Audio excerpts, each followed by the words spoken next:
Everybody is still seemingly chasing this AI boom, whether it's Apple, Amazon, Microsoft, Nvidia.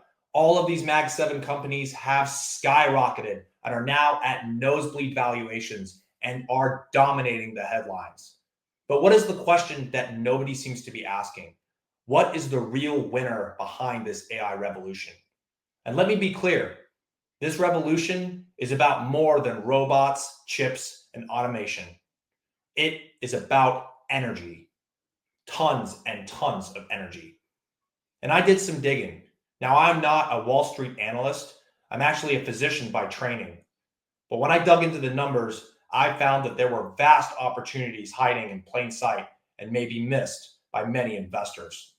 So today, I'm going to run through why I believe that this fuel is set to be the backbone of this AI revolution. And at the end, I'm going to share two companies that I'm currently monitoring and may choose to invest in my portfolio. Let's start with the obvious names, whether that's Nvidia, Google, Microsoft, Amazon. These companies are priced for perfection, and they currently make up almost 30% of the earnings of the S&P 500. This amount of consolidation is unprecedented, and we haven't seen anything like it since the dot-com bubble. Now take Nvidia, for example. Nvidia is trading at 40 to 50 times forward earnings. Microsoft, its valuation just went north of $3 trillion USD. That's more than the economic output of France. Absolutely astounding. Now, I'm not saying that these aren't world-class companies with a lot of value. What I am saying is that when you are priced for perfection like this, if you miss an earnings report, if you aren't able to get a hold of your chips, if you have regulators coming down on you, anything can cause the price to not just stall, but to fall precipitously when you're already that high. But here's the part that nobody is talking about. It's not just about chips. It's about massive amounts of energy and power. And I want you to think about this. Plugging in one of these data centers into the grid is like plugging in a small city. One data center consumes more energy than hundreds of thousands of single family homes. One data center consumes more energy than the entire city of Denver. So what type of fuel source is going to be able to fuel this massive expansion and this insatiable demand for power? Would it be coal? Well, if you look at coal from 1995 on in this chart, the amount of electricity that has been garnered from coal has been going nowhere but down. And we've actually shut down most of our coal-fired capacity. So that won't work. What about renewables? In this picture, you can see what happens when the grid is run mostly on renewables. And now this is Spain and Portugal, when they 5 days prior had declared that they had gone 100% renewable. And as you can see from this next chart, the point I really want to highlight here is that just prior to the blackout, they were running mostly on solar. And solar and wind, they have their time and place, but they change with weather conditions, and they are not good baseload power, which is what we need. We need scalable, reliable baseload power in order to fuel these AI data centers. And that leaves nuclear. Nuclear is a fantastic option. However, we are just starting to bring back most of our nuclear reactors back online, and that'll take a decade plus. So that'll take too long.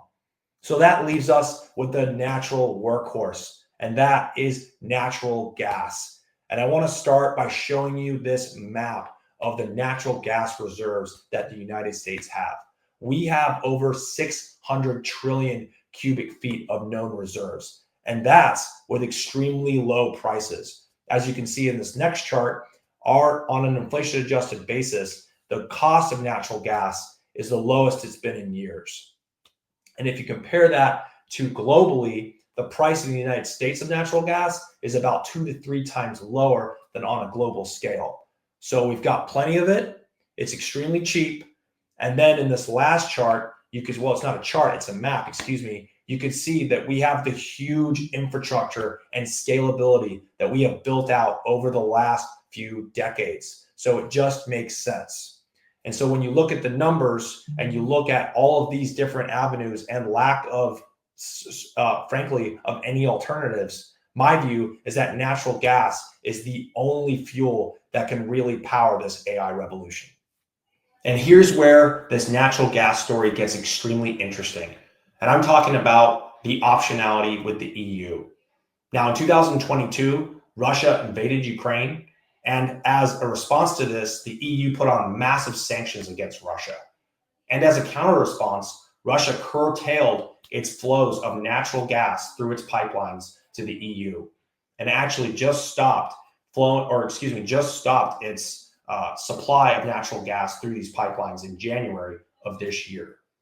Now, this catalyzed a frantic search for a new supplier of natural gas for the EU. And wouldn't you know it, the United States. And as you can see from this chart here, the United States has now become the #1 exporter of liquid natural gas globally.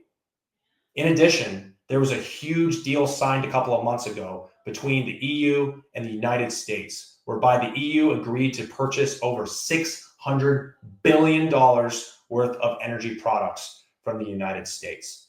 And in my view, even though it's preliminary, I think that this is going to serve as a big backdrop for demand for the foreseeable future. And we have to remember, this isn't just about powering homes in the EU. This is about powering entire economies.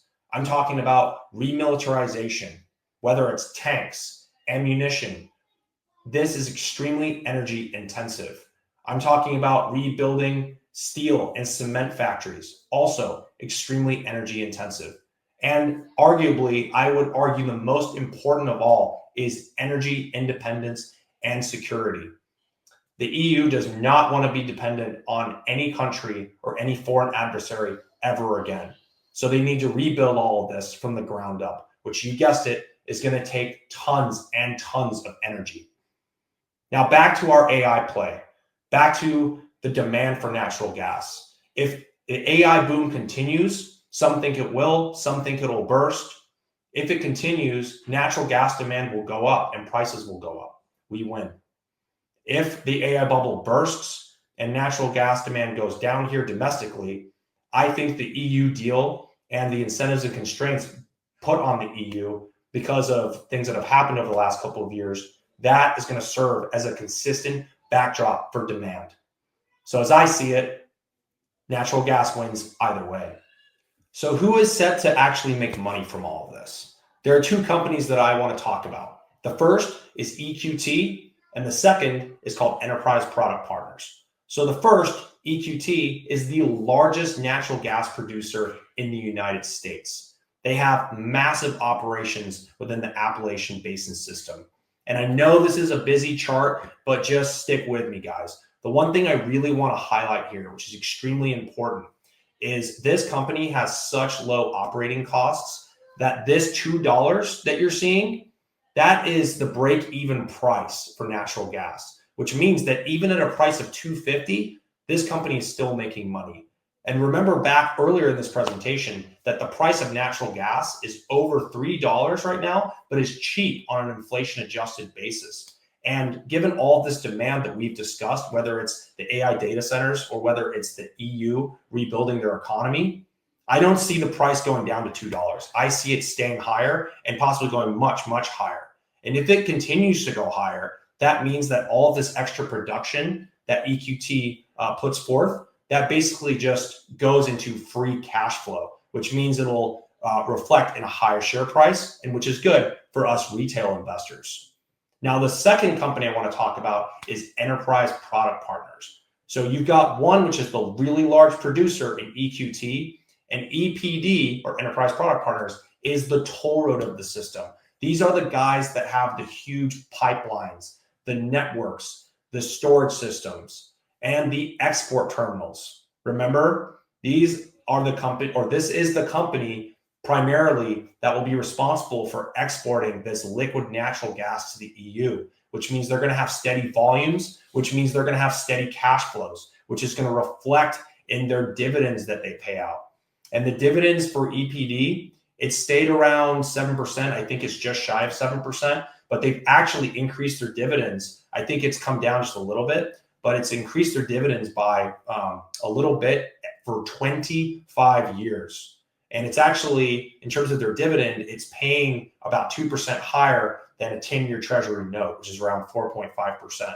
So you're basically getting paid to have a moat, a company with such a large moat that is transporting what we need, energy. I think it is a very, very safe bet and something that I think you should consider for your portfolio. So just to recap, we've talked about EQT, which is the commodity torque play if natural gas goes up. And then we've got the pipelines, we've got the transporter, and we've got the exporter and enterprise product partners. So we've talked about these two companies that I think are going to have tremendous upside if my thesis turns out correct. Now, it definitely could be incorrect, and that's okay. And that's why I wanted to talk a little bit about how I manage risk in my own portfolio. So for this natural gas play, I dedicate about 15% of my portfolio to this sector. And that's because I'm very, very bullish on it. But I allocate only the amount that I'm willing to lose. But I also hedge that with companies like EPD that pay a steady dividend and essentially pay me to own it. And also it transports what we need and the energy and the infrastructure and the export optionality that we talked about. I can sleep well at night. And that is extremely important for us as retail investors. And so while we are sleeping and Wall Street is chasing Nvidia and Microsoft, just remember that none of it happens without massive amounts of energy. And the fuel that makes it all happen, natural gas, it's abundant, it's scalable, it's cheap, and we have the massive infrastructure that has been built out over the last couple of decades. And you pair a producer with a toll roll, and you have massive upside exposure to the AI boom and the Europe play. Now, if you want more insights from this anesthesiologist turned investor, please think about subscribing to the Standard. And as always, stay vigilant, stay informed. I'll see you on the next episode.